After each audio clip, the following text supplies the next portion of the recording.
Graças a Deus, igreja, estamos aqui com a Dani Spiazzi. Ela foi responsável pela arquitetura do altar da nossa igreja e hoje a gente vai falar um pouco sobre o tabernáculo de Deus. A gente tem algumas perguntas aqui para a arquiteta Dani Spiazzi falar um pouco sobre o tabernáculo. Primeira, para você, existe um significado espiritual e simbólico nos materiais usados na construção do tabernáculo?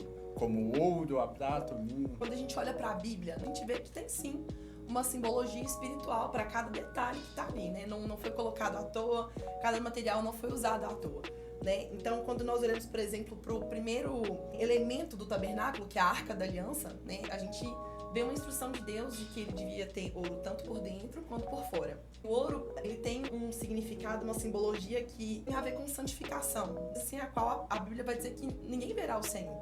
Eu usei aí o ouro, né? A gente tem vários outros, a gente tem o linho, mas eu queria falar especificamente do ouro. Dentro do tabernáculo havia o santo lugar e o santo dos santos. A organização desses espaços se relaciona de alguma forma com algum conceito da arquitetura? O que você acha do conceito de separação entre o Santíssimo Lugar como um lugar secreto? Bom, na arquitetura, né, isso chama setorização. Ela é a distribuição dos ambientes, né, buscando a melhor integração entre eles. Tem o objetivo de garantir tanto a privacidade quanto facilitar a circulação das pessoas e também otimizar o uso dos espaços, né? E ela, na arquitetura, a setorização é dividida em três. Nós temos a área de serviço, a área social e a área íntima. No tabernáculo, a gente vê o lugar santíssimo, ele seria como se fosse um local íntimo, né?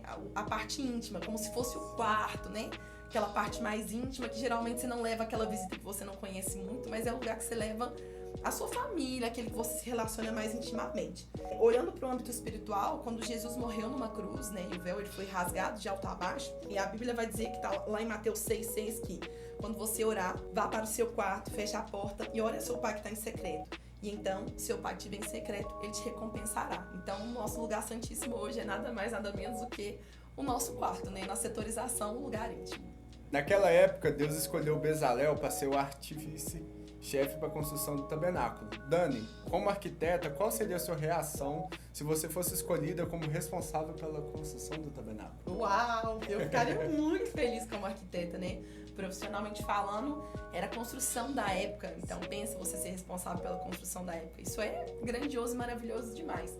Mas quando a gente pensa que o tabernáculo não é mais um lugar, né? Não é mais uma tenda montada, mas o tabernáculo, né, somos nós. E nós temos a oportunidade hoje de ser como Bezalel, né? Nós somos aqueles que são construtores do tabernáculo, né? Edificadores do tabernáculo. Né? E a Bíblia vai dizer que o Senhor encheu o Bezalel do Espírito de Deus para que ele executasse o trabalho. Então hoje nós somos cheios do Espírito de Deus para cuidar do tabernáculo que somos nós. E assim, eu queria deixar uma pergunta pro pessoal, né, que está assistindo, como você tem sido como Bezalel, né? Como você tem sido como Bezalel no seu tabernáculo, né? Como eu disse, né, se eu fosse arquiteta do tabernáculo, nossa, ficaria maravilhada, né? E hoje nós temos a oportunidade de ser o Bezalel do nosso próprio tabernáculo. Então, o quanto a gente tem honrado, né, isso que Deus tem nos dado. Então é isso. Legal. Então é isso.